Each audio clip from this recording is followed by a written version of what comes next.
Hi, everybody. My name is Stacy Bancroft. I'm a licensed clinical social worker and FIT certified trainer. Hi, everybody. I'm Brooke Mathewes, and I am a licensed clinical professional counselor in the state of Illinois and also a FIT certified trainer. Brooke and I recently made a video about how to orally administer the ORS and SRS with clients in a virtual setting. And it really got us thinking that it might be helpful to share some additional tips about how to create a culture of feedback or maintain the culture you've already created with clients in the virtual setting as well. So stay tuned for 4 tips about how to create a culture of feedback. Our first tip is getting really back to basics. So just like when a client begins therapy for the first time, you take some time to orient them to what therapy will be like, the flow, the structure, sort of what to expect. As you move to a virtual setting or switch to telephonic services, we think it's a good idea to take a moment and redo that. The first thing that we would say related to this is give people options where you can about what platform to use. So obviously this has to be within your state or country's guidelines about what approved platforms are. But if you have options, offer those options to your clients and talk them through the pros and cons of each one. Absolutely. And I think the more information you can give them about what to expect in terms of how to set things up, initially may slow down the clinical process. Like you might spend a whole session talking about how to work through a HIPAA compliant platform like Zoom. And that's okay, as long as you just sort of set the expectation that that's what's going to happen and that you're there to support them through that process as well. Kind of linking off of that, once you are in the technical platform, slowing everything down a little bit. So expect that internet connections sometimes might not work super effectively, and leave a little bit of space in terms of your pacing of language and just breaks between sentences in case there's any awkward lag time, just to allow for audio to go through. Yeah, and sort of related to that, I mean, the SRS helps with this, but have regular check-ins about how is it going? What are people's concerns? What's working? What's not working? What feels clunky? I mean, really, like Brooke is saying, taking some time to slow down and say, how is this working for both of us? And what do we need to do to make this feel like a better fit?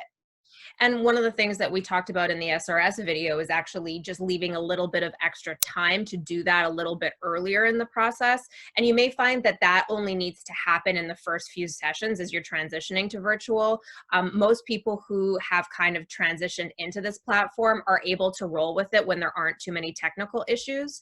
Also getting creative around different options within the platform. So we're using in Illinois Zoom, which is HIPAA compliant, and there's a chat section. So I will tell clients, if we're having audio issues or you think we're missing each other, you can also send me a message if they're on a computer through the chat, and we can communicate that way.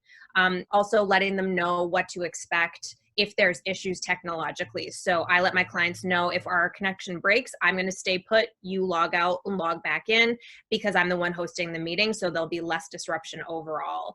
And the more you offer that on the front end, my experience has been the more comfortable they are more quickly. So the short version is take some time as you transition to virtual sessions to reorient people to what the work will be like in the new platform.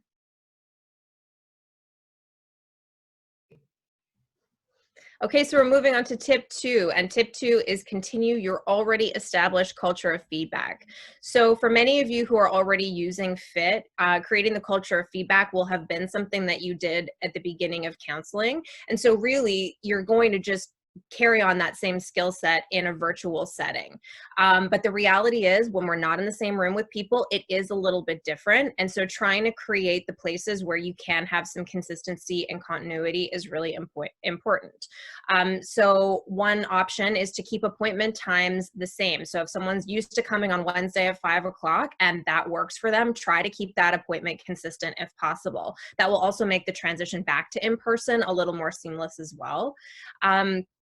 And try to continue with the same structure and flow that you have in your counseling sessions. Make sure that you have a backdrop that is clear and not too busy, and try to maintain that consistent backdrop. So it sort of feels like they're coming into your office in the same way, it's just you're coming into your virtual office.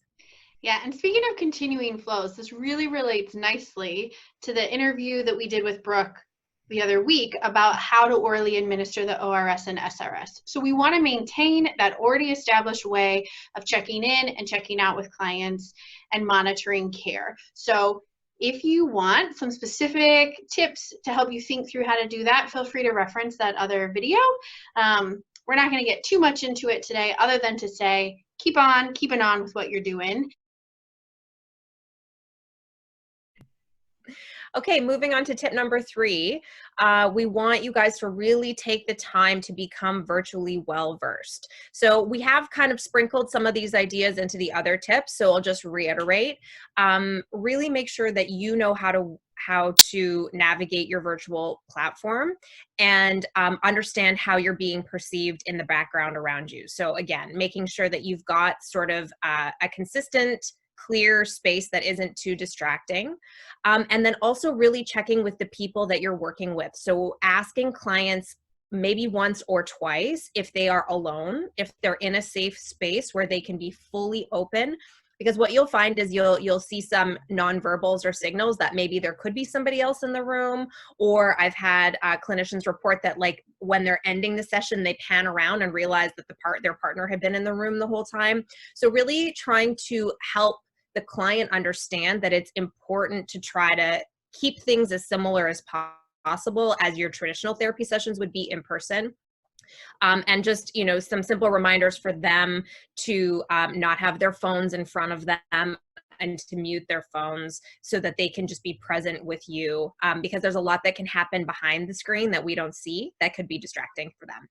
And just like we want the clients to be muting their phones, we also want to make sure that we're muting our phones. Take some time to make sure that you are not going to be getting emails, notifications, things popping up on your computer screen while you're talking.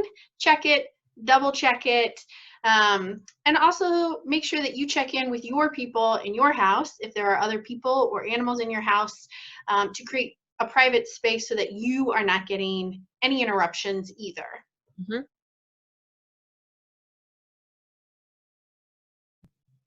Our fourth and final tip is to take time to cultivate moments of connection and to practice transparency. Yes. So this is one that is near and dear to my heart. And I know in a time of sort of crisis and uncertain times, self-disclosure can be a tricky thing in the therapeutic setting. So one of the things that I will often disclose with my clients when we're in person is talking about our pets and swapping stories, because honestly, my pit bull is just ridiculous. And so one of the things that we've carried over is introducing each other's pets. And it's something that's quick. It can kind of happen at the beginning or the end of the session, but it really creates a moment of connection in an otherwise sterile environment where all of a sudden these animals or these people in our lives that we've shared stories about are now able to come in real time. And that's been a real moment of joy in some otherwise stressful conversations. One of the other things that's been really helpful is to just maintain the rituals that I have with some of the clients. So quite often we have free beverages in the waiting area when they come into the office. And so we're sharing tea or coffee as we're having a therapy session. And so trying to carry that over by setting up in advance, okay, I'm going to have my favorite tea, you have yours, bring it into the session. And again, that's like a practice that's happening, but also another moment of connection between us in the virtual world. That's a beautiful example of sort of like, you're a human, I'm a human, we're going to take some moments just to have some like people connection. Yeah, just like it's fun. It brings a little bit of levity to an otherwise like pretty stressful situation. Yeah. A moment of lightness goes a long way. Yeah. So the last piece of this one is to practice transparency. So for those of you working at an agency, it may be that your agency's policies and practices will have an impact on the care that you're able to provide, the type of platform, coverage you need to provide for other people, how often you can see folks.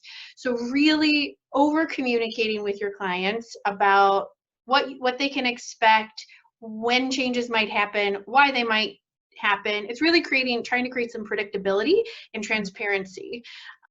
Well, those are our 4 quick and dirty tips for maintaining a culture of feedback when you move to a virtual setting. Stay tuned for more tips and tricks related to feedback-informed treatment in the virtual world. Thanks so much for hanging out with us, and we'll be back to you soon.